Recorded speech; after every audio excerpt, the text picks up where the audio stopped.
when it's pitch black outside and you can't see anything except light sliding past, your brain fills in the blanks, and it's never the reassuring version.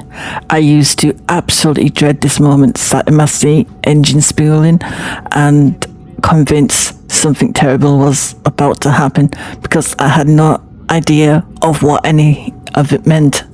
Tonight, we're fixing that every sound, every sensation from taxi to takeoff. Come fly with us. Hi guys, it's Queenie. And I've got a video for you today, and this one's a bit different because we are taking a night flight from Lanzarote to Edinburgh. So what's happening today?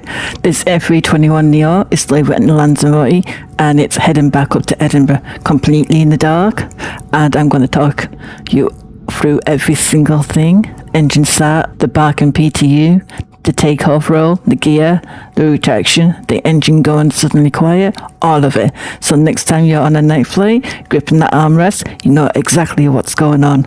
Let's go. So here's the thing about night flights. It's not actually more dangerous. The aircraft doesn't care if it sun's up or not, but your brain really cares.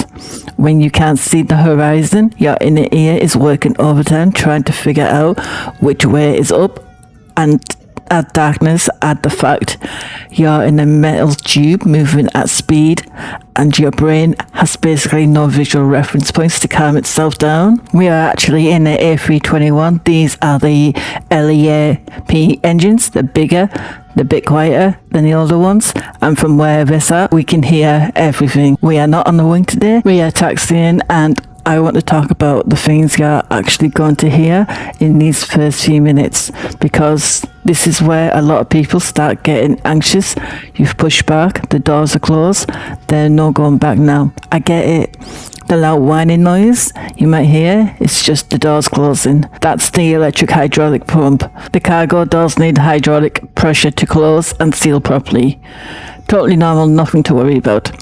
Then you'll feel a slight jolt as the aircraft starts moving backwards for pushback. The pilots aren't actually in control yet. There's a little vehicle attached to the nose pushing us out. You might hear some clunks and bumps, all perfectly normal. Now here's one that really gets people. During the taxi, you might hear a sound like this sort of barky rhythmic thumping from underneath the floor. On the Airbus, that's a power transfer unit. It's a hydraulic pump that sometimes taxi on one engine to save fuel, and the PTU keeps the system pressurized.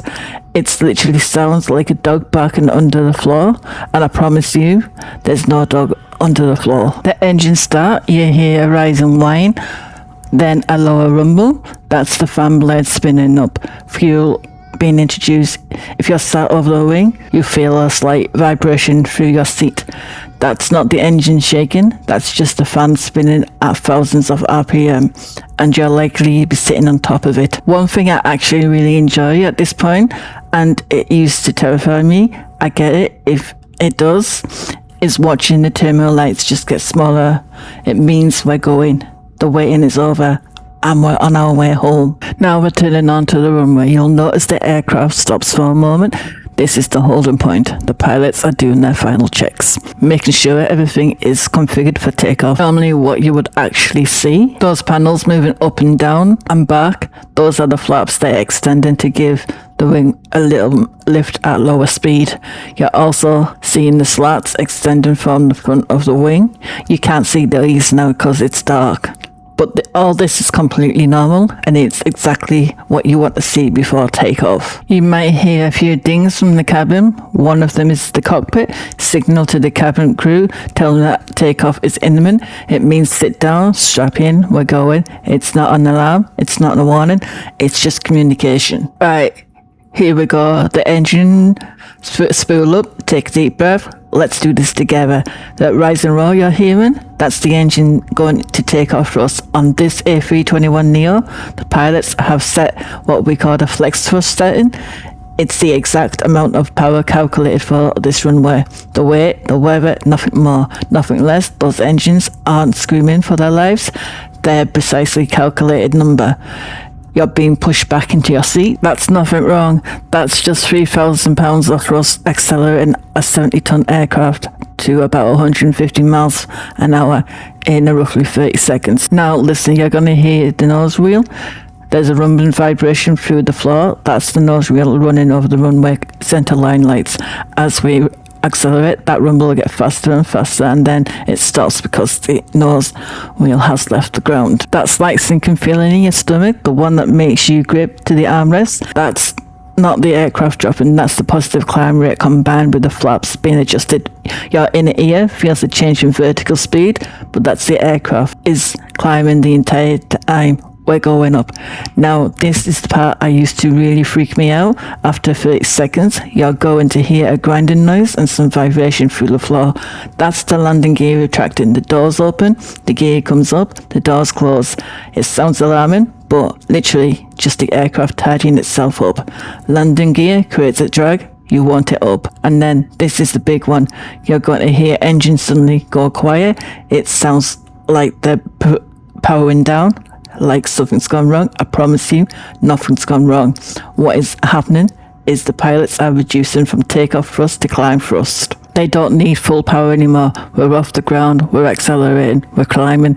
Climb thrust uses less power, which saves engine wear and fuel, and it's quieter. That sudden drop in noise, it's not the engines failing, that's just the pilots doing their job. I used to grip on the armrest exactly this moment every single time. Now I just count 1 to 5 and it's over. Right, we're safely in the air now. You might feel the aircraft bank gently. That's the autopilot turning onto our departure route. You might hear another chime, 2 dings. That's the cabin crew being told it's safe to get up and start their duties. It's literally a signal. Every single sound on this aircraft has been engineered, tested and certified. There's no surprises up here. It's just physics. Here's the thing. I know you're watching this video about a takeoff isn't the same as actually being on the plane. When you're in the seat, your body is going to react. Your heart is still going to race. Your hands are still going to sweat. But you now know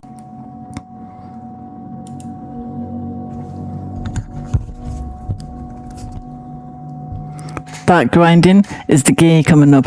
The engine drop is decline thrust. That barking sound is hydraulic pump, not a dog. And the sinking feeling in your stomach, that's your inner ear playing tricks.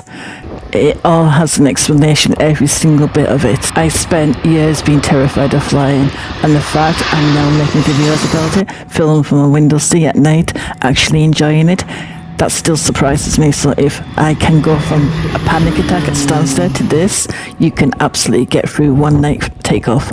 If you found this helpful, give me a thumbs up. It generally helps the channel and means I can make more content like this. And if you're nervous about an upcoming flight, drop a comment below. I'd love to hear from you. If you want to carry on watching more videos like this, check the playlist. I've got plenty more helpful guides and tips. I'll see you in the next one. Bye bye.